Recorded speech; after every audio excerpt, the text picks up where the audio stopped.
ರಾಮನ ನಾಡು ಅಯೋಧ್ಯೆಗೆ ವಿಶ್ವದ ಅತಿ ಉದ್ದನೆಯ ಅಗರಬತ್ತಿ ಬಂದಿದೆ. ಈ ಅಗರಬತ್ತಿಯ ವಿಶೇಷತೆ ಏನು, ಯಾವಾಗಿಂದ ತಯಾರು ಮಾಡ್ತಾ ಇದ್ರು, ಮತ್ತೆ ಅದ್ರ ಜೊತೆಗೆ ಈ ಒಂದು ಅಯೋಧ್ಯೆಗೆ ಬರೋ ಸಂದರ್ಭದಲ್ಲಿ ಯಾವೆಲ್ಲ ಚಾಲೆಂಜಸ್ ಗಳನ್ನ ಫೇಸ್ ಮಾಡ್ತು ಅನ್ನುವಂತಹ ಸಂಪೂರ್ಣ ಮಾಹಿತಿಯನ್ನು ಕೊಡುವಂತಹ ಕೆಲಸವನ್ನ ಮಾಡ್ತೀನಿ.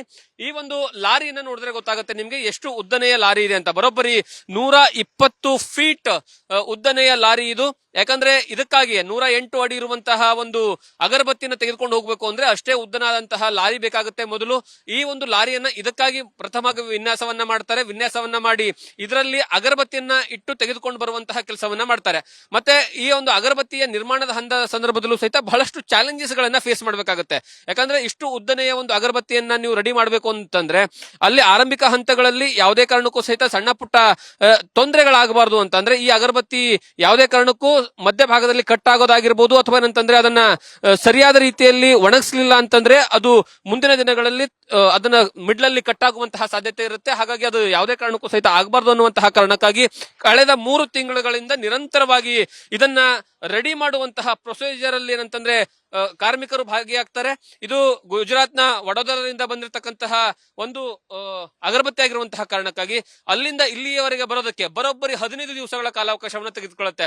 ಒಂದು ಗುಜರಾತ್ನಿಂದ ನೇರವಾಗಿ ರಾಜಸ್ಥಾನಕ್ಕೆ ಬರುತ್ತೆ, ರಾಜಸ್ಥಾನದಿಂದ ಉತ್ತರ ಪ್ರದೇಶನ ಎಂಟ್ರಿ ಕೊಟ್ಟು ತದನಂತರ ಅಯೋಧ್ಯಕ್ಕೆ ಈಗಾಗಲೇ ಬಂದು ತಲುಪಿದೆ. ಈ ಒಂದು ಅಗರಬತ್ತಿಯನ್ನು ನಿರ್ಮಾಣ ಮಾಡೋದಕ್ಕೆ ಬರೋಬ್ಬರಿ 5 ಧಾತುಗಳನ್ನ ಯೂಸ್ ಮಾಡ್ಕೊಂಡಿದ್ದಾರೆ. ಅಂದ್ರೆ 5 ಪ್ರಮುಖ ವಸ್ತುಗಳನ್ನ ಯೂಸ್ ಮಾಡ್ಕೊಂಡಿದ್ದಾರೆ. ಅದರಲ್ಲಿ ಆಕಳ ಏನಂದ್ರೆ ಮೂತ್ರ ಆಗಿರ್ಬೋದು, ಗೋಮೂತ್ರ, ಅದರ ಜೊತೆಗೆ ಆಕಳಿಂದ ತಂದಿರುವಂತಹ ಸ್ಪೆಷಲ್ ಅಂದ್ರೆ ದೇಸಿ ತುಪ್ಪ ಅದನ್ನ ಬಳಕೆ ಮಾಡ್ಕೊಂಡಿದ್ದಾರೆ. ಮತ್ತೆ 108 ಅಗ್ನಿಕುಂಡದಲ್ಲಿ ಅಂದ್ರೆ ಹೋಮ ಹವನಗಳು ಮಾಡಿರ್ತಕ್ಕಂತಹ ಆ ಒಂದು ಬೂದಿಯನ್ನ ಬಳಕೆಯನ್ನ ಮಾಡ್ಕೊಳ್ಳಲಾಗಿದೆ. ಮತ್ತೆ ಸುಗಂಧ ದ್ರವ್ಯಗಳನ್ನ ಬಳಕೆ ಮಾಡ್ಕೊಳ್ಳಲಾಗಿದೆ.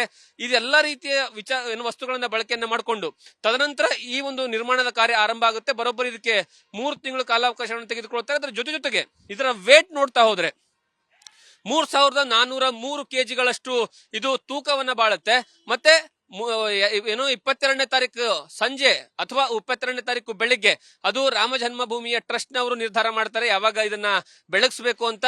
ಆ ಒಂದು ಬೆಳೆಸುವಂತಹ ಸಂದರ್ಭದಿಂದ ಹಿಡಿದು ಆವತ್ತಿಂದ ಕೌಂಟ್ ಆದ್ರೆ ಬರೋಬ್ಬರಿ 45 ದಿವಸಗಳ ಕಾಲ ಈ ಒಂದು ಅಗರಬತ್ತಿ ಬೆಳಗುತ್ತೆ, ಉರಿಯುತ್ತೆ ಅನ್ನುವಂತಹ ವಿಚಾರವನ್ನ ಇಲ್ಲಿರುವಂತಹ ಅಂದ್ರೆ ಇದನ್ನ ತಯಾರು ಮಾಡಿರ್ತಕ್ಕಂತಹ ವ್ಯಕ್ತಿಗಳು ನ್ಯೂಸ್ ಫಸ್ಟ್ ಜೊತೆ ಮಾಹಿತಿಯನ್ನ ಹಂಚಿಕೊಂಡಿದ್ದಾರೆ.